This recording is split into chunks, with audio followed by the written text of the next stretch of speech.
But I've lived near Peterborough for about 26 years. I'm married. I've got two children who've been to school fairly locally in Peterborough. I know quite a lot from the different community groups, and when I was the deputy commander here, then obviously it was quite right, part of my role really, to get to know different community groups. And I still feel quite strongly about it, which is, even though I don't work in Peterborough now, I still like to come and show my face when I can, sort of thing. Have you heard about this open day locally, or were you invited by the mosque? Sure, no, I've heard about this through my involvement with the Interfaith Council. I joined the Interfaith Council about 3 years ago, so I try to go to as many of those events as I can. So yeah, I received the invite. I think I picked it up an email last night, because I'm actually working nights at the moment, can you believe? So I saw the invite and thought, well, I'll pop along and say hello. We've just caught you as you've just come in. We'll try and get you on your way out to see how you found the open day. Thank you very much. Yes, thank you very much.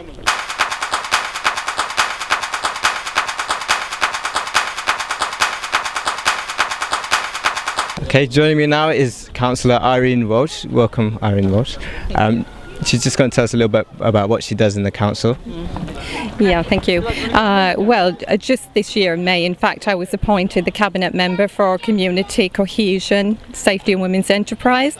So this is a particularly interesting afternoon for me, and I'm trying to really learn as much as I can about the different faiths and cultures which we have in Peterborough. So yes, this has been an extremely interesting afternoon, and it's really too much to take in all at once, but I've done my best and I've read, and I'm sure I'll have all sorts of questions going forward. And it was really pleased to meet with your community. I thought everyone was very, very friendly, helpful, and yeah, it's been a lovely afternoon. Thank you. Have you been to a mosque before, or an open day like this before? No, I haven't. No, I've been past a couple of mosques in Peterborough. I was always amazed and very impressed by the scale of them, beauty of the buildings, but I've never actually been inside. So I thought today was a real privilege to have a look in detail. And how have you found the people of the mosque today? Have they been welcoming to you? Oh, absolutely. I mean, they couldn't do enough for us, and we were given personal guided tours, and everyone was smiling and friendly, and it was really lovely. I hope you enjoy the rest of your day. Thank you. Okay, joining me again is Taki Uncle, who's managed to see most of the exhibition. Now, you've seen upstairs. How did you find that? Alhamdulillah, it's upstairs very nice, especially for our non-Muslim friends to understand the purpose of hijab and the fact that women are not forced to wear it. It's a matter of choice, and there's a lot of good explanation that's taking place upstairs, and I think it'll be in good stead for the community as a whole. Now that you've seen the whole exhibition, I think, or most of it, what was the best thing that you've found today? I think it's not just one thing. I think it's the combination of everything that brings to light what we know about Islam, but to a bigger audience and wider audience. And actually for us seeing it ourselves in such nice glorious forms is encouraging for us to do the same locally in Portsmouth now, inshallah. So we hope to emulate what you're doing here. Okay, so from what you've seen today of the importance of local events, and how would you see it in the light of the bigger picture of interfaith? I think it's very important because it gives an opportunity and excuse for people to come and visit here and to see what we do here within the mosque. Because there's a lot of people just rely on what they read in newspapers and who live locally, and they're misled by the papers. And where they see, the papers say one thing, but they do have a neighbour who's nothing like that, but then they don't know what the others are like. Here they come and meet the others, locals, other people from their own areas who they don't know, but alhamdulillah they do well because they see that we are all much the same, genuine human beings, rather than these creatures that sometimes the media portray us to be.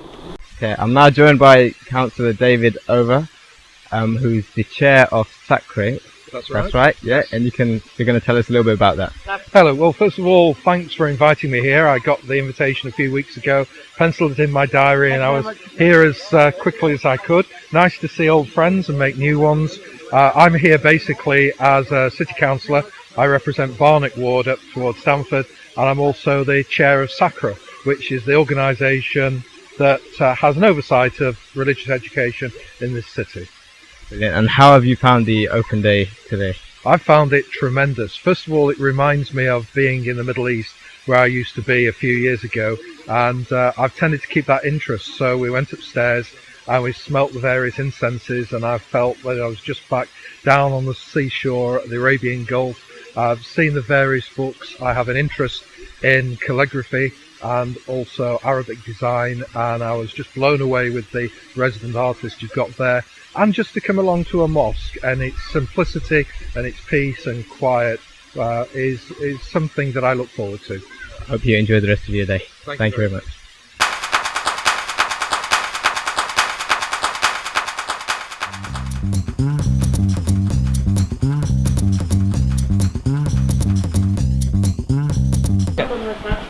Okay, so we're here in the open day, and we've got Sayyid Amim Naqvi here, who is exhibiting some of his work. Sayyid, can you just give us like a brief synopsis of your background, please? Okay, I am by profession an art teacher, secondary school art teacher, and in my spare time I like to do art.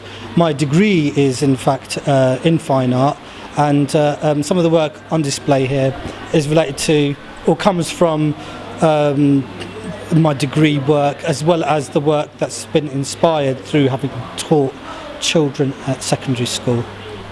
That's great. And can you tell us a bit more about your pieces? Obviously, you've got quite an array here of different types of work I can see. If you could just sort of give us again just a brief account of the types of work and what inspired you with regards to those work pieces. I mean, if we look at the canvases over here, these are the names of Allah subhanahu wa ta'ala on canvas. However, despite the fact that these are large pictures and it's canvas artwork, I don't think that this type of work expresses what I'm trying to express better than the work that's in my sketchbook, which is actually a bit rougher than what you can see there. I'm inspired by calligraphy, by being able to express aspects of my faith as a Muslim and as a Shia Muslim within the context of me being brought up here within the United Kingdom. Okay, that's great. And what has the response been generally at this open day with regards to your art pieces? Well, I think people have been pleasantly surprised by my work. They've asked me questions about the work that they've seen. I've managed to engage myself in conversation in relation to religion and explain something about my faith as a Shia Muslim through my artwork, and I think that's important. I've met some very, very nice people, and I've had some very pleasant responses to their response to my work. Assalamu alaikum. What's your name? My name is Shehi Salaka. I'm a deputy manager at the Ithna'asheri. I'm here to help on hijab stall today. Okay, and how do you think it's gone today? What things have you done, and what's been the response of the people that have come to visit the Husseini Mosque today? It's been brilliant outcome today. We've had lots of people, men and women, interested in different kinds of hijab, especially the niqab, and covering not just black hijab, but outfits like the white one here, the Turkish hijab, and the skirt and a blouse, like when we go to work and things like that. So ideal for today's world, the outfits which we would wear outside. They're really interested in those kind of things today. Have you had a lot of questions on the niqab? Obviously there's a lot going on in the media at the moment. Have people been coming up free to ask questions about that? Yeah, they have been asking, especially men have been asking, and there was one man who actually came and asked me that he would not prefer somebody wearing that in front of him. He would like to see the woman's face, but it's freedom of choice, isn't it? So that's what our answers are today, freedom of choice. Okay, there's been a lot of ladies who've taken a lot of interest in trying on the scarves and the chadars. What kind of response have you had from them?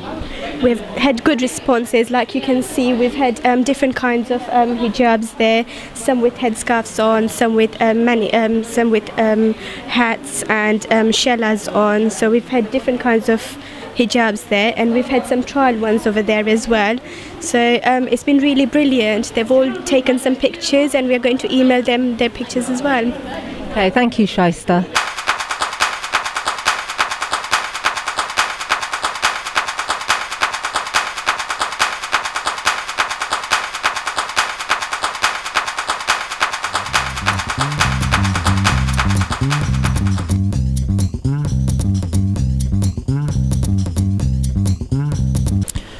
Okay, so I'm in the Islamic Quran and calligraphy exhibition, and we have here Asif Remtullah, who has been leading this exhibition. Can you just briefly give us a short introduction to yourself, please? Sure. As you said, my name's Asif, and we have this exhibition today, very kindly lent to us by the Iranian Cultural Centre. They've given us many prints, Quranic ayats, and these Qurans as you see in front of you. And well, we've had people come and ask us very interesting questions about the different types of Arabic texts, about the intricacies of the artwork surrounding the Quranic texts, and also the pictures, as you see behind us, of the shrines and what they're about and where they are.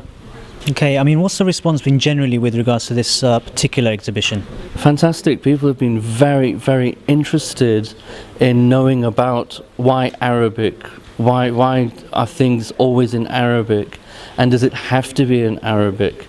So of course we explained that Arabic was the language that the Quran was revealed in, as it happened in Arabia at the time, and we said, well, although the Quran has been revealed in Arabic, over time it is now in so many different languages and is available in so many different languages. And we have here an example of a shortened version of a Quran which has verses in it in over 100 different languages.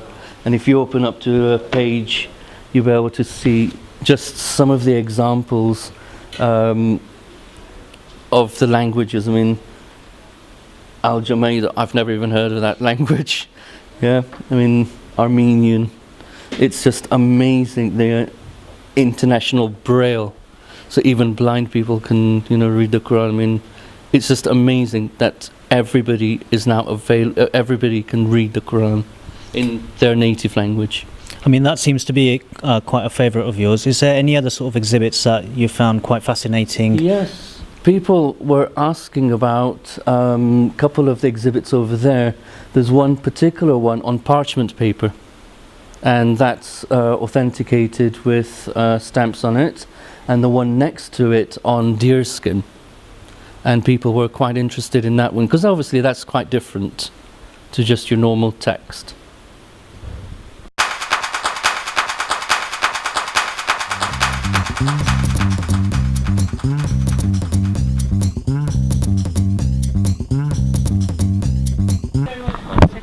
I'd like to say just quickly about this coming to the open day. I think it is a wonderful opportunity, isn't it, for people to come and visit, so they can get, because there's a lot of prejudice around, isn't it, no matter what faith or religion you belong to, and I think it is a good way of... It's interesting to learn about different religions. Faiths. Yeah.